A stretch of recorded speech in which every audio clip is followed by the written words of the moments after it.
The metal bin clangs shut as the last of her gear lands inside it, and 6 pairs of eyes turn toward her with the kind of amusement that feels like a slap. Mara Bennett stands alone in the middle of the training yard, stripped of her sidearm, her baton, even the radio clipped to her vest, and the men around her are already grinning like the outcome has been decided before the first move is made. Nobody told her this drill would be 6 against 1. Nobody told her the visiting tactical unit had flown in specifically to prove a point. She only found out an hour ago, standing in the briefing room while their instructor, a broad man named Corvin Blake, explained the rules with a tone that suggested he already knew how the story would end. No weapon, no chance, someone mutters from the group, loud enough to carry across the gravel. A few of the others laugh under their breath. Mara doesn't answer. She rolls her shoulders once, settles her weight low, and waits for the whistle. It comes fast. The first man surges forward, confident, expecting this to be over in seconds. He reaches for her arm, certain of an easy finish, but Mara pivots at the last instant, using the force of his own momentum to send him stumbling past her. He hits the ground hard enough to knock the wind from his chest, and the laughter behind him fades into something quieter. Corvin's arms, which had been folded across his chest a moment ago, slowly come undone. He leans forward, watching more closely now. 2 more come at her together, one from each side, trying to close the gap before she can react. Mara drops her center low and slides between them in a single motion, using the narrow space they left open. They collide with each other instead of her, and by the time they untangle themselves, she is already 3 steps away, breathing steady, scanning the 4 who remain. The yard, which had been full of murmurs and side comments only a minute ago, has gone almost silent. Somewhere near the fence, a young trainee who had been leaning against the rail now stands upright, phone forgotten in his pocket, eyes fixed on the center of the ring. Mara has spent 15 years building toward this exact moment, though she never expected it to look like this. She grew up in a small town where nobody believed a girl her size could last a single round in the academy, let alone rise through the ranks of a tactical response unit. She trained before school, after school, and on weekends when her friends were doing anything else. She learned that strength without technique means nothing, and that the fastest way to lose a contest is to believe you have already won it. The next group rushes her together, 4 men moving in coordinated formation, trying to overwhelm her with sheer numbers. Mara doesn't retreat. She uses a tipped equipment crate near the edge of the yard as a barrier, forcing them into a narrow line instead of a wide net. One by one, they have to come through that gap, and one by one, she meets them there. Each exchange is short, controlled. She uses leverage instead of force, redirecting their own weight until they lose their balance, guiding limbs into positions that leave them no choice but to stop. There is no wasted motion, no unnecessary drama, just economy and precision. The kind that only comes from thousands of repetitions performed long before anyone was watching. By the time the 5th man taps the ground in defeat, the yard has changed completely. The comments and side glances are gone, replaced by something closer to stunned attention. Even Corvin, who has run this exercise a dozen times with a dozen different outcomes, finds himself unable to look away. The 6th man, the largest of the group, hesitates before stepping forward. He has just watched 5 of his teammates go down in under 2 minutes. And for the first time since the drill began, doubt flickers across his face. Mara doesn't give him time to recover his composure. She closes the distance herself, calm and deliberate, and the exercise ends exactly the way it started, with her standing untouched in the center of the ring, and him on the ground beside her. For a long moment, nobody moves. The silence stretches until Corvin finally steps forward, clapping slowly, and the rest of the yard follows his lead, the applause growing louder with every second. "Where did you train?" he asks, walking over to return her sidearm, his tone completely different from the one he used an hour earlier. "Everywhere I could," Mara says simply. "Every time someone told me I couldn't." But the story doesn't end there, because word of what happened in that yard spreads faster than anyone expects. Within a day, footage from the trainee's phone finds its way through the department, then beyond it, landing in front of instructors at academies who have never heard her name before. Within a week, Mara receives a call asking her to speak at a regional training conference, an invitation she almost turns down out of habit, assuming someone made a mistake. She almost says no.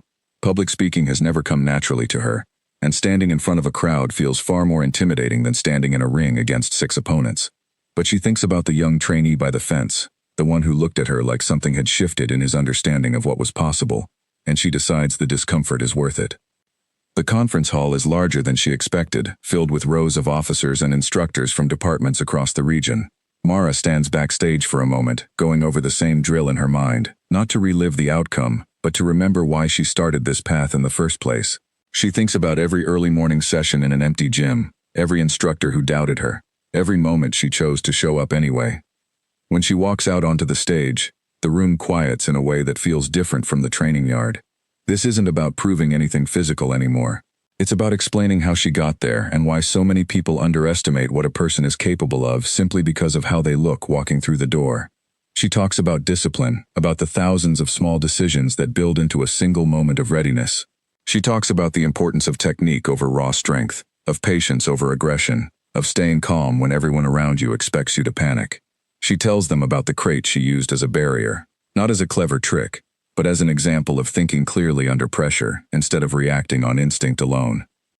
Midway through her talk, she notices a woman in the third row taking notes with an intensity that reminds Mara of herself at that age, hungry to learn, unwilling to be told her potential had a ceiling.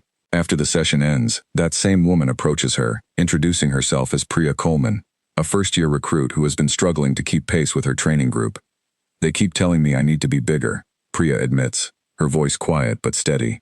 "Stronger, like there's no other way to succeed." Mara recognizes the doubt in her eyes, because she has carried the same doubt herself, years ago, in a training yard that felt a lot like judgment rather than instruction. She spends the next hour walking Priya through the fundamentals that carried her through her own hardest years, the footwork, the balance, the discipline of staying composed, no matter how outmatched a situation appears on the surface. It becomes something of a pattern after that. Mara starts returning to the academy every few months, not as a guest speaker delivering a single talk, but as a mentor building a relationship with recruits who remind her of who she used to be. She watches Priya grow from someone who second-guesses every movement into someone who moves with quiet confidence, the same kind Mara carried into that 6-against-1 drill months earlier.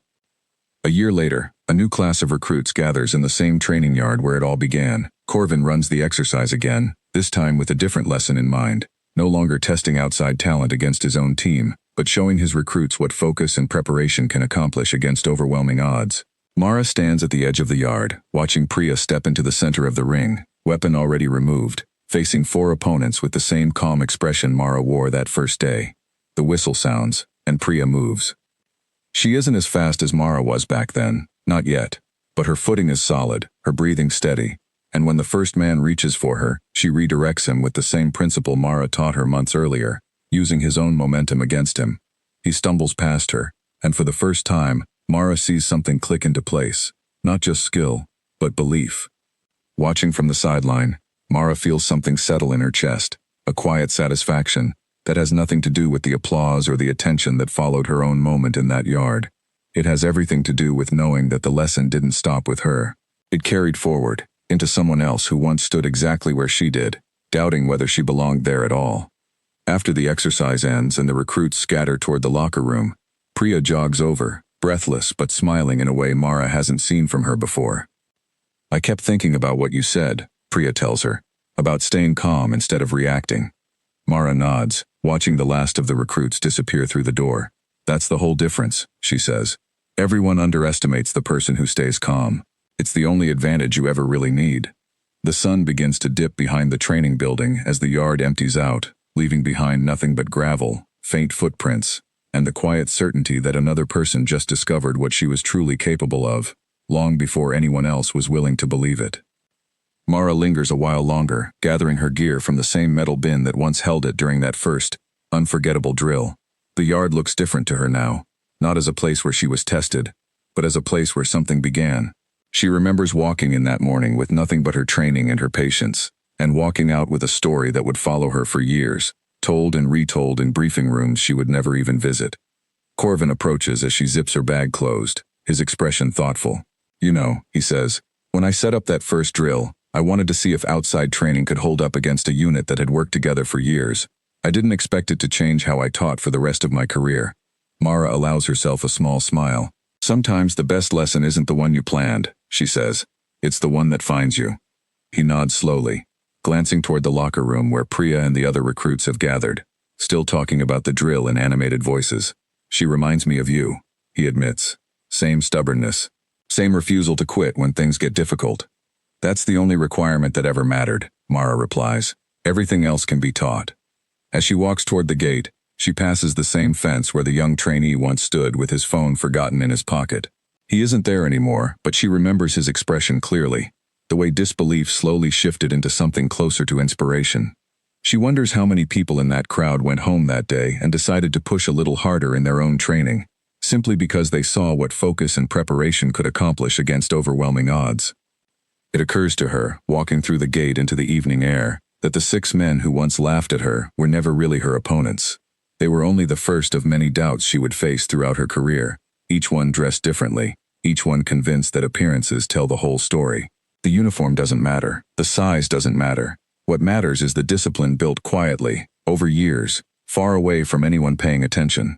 Months later, when Priya graduates from the academy and takes her place as a full member of the response unit, she asks Mara to stand beside her during the ceremony. Mara agrees without hesitation, remembering her own graduation years earlier, when she stood alone because nobody believed enough in her potential to bother showing up. Standing in the crowd, watching Priya receive her badge, Mara feels the weight of everything come full circle. The laughter in that training yard, the doubt in Corvin's eyes before the drill began, the quiet satisfaction of proving that preparation always outlasts assumption, all of it led here, to this moment, watching someone else carry the lesson forward. She thinks about the recruits still to come, the ones who haven't even applied yet, who will walk into their own training yard someday and hear the same dismissive comments she once heard. She hopes that somewhere along the way, someone will tell them her story, not as a legend exaggerated with each retelling, but as proof that calm precision will always outlast careless confidence. The ceremony ends, and the new graduates disperse into the crowd of proud families and colleagues. Priya finds Mara near the back of the room, badge still gleaming on her uniform, and wraps her in a brief, grateful embrace. "Thank you," Priya says, "for not giving up on me." Mara shakes her head. "You did the work," she says.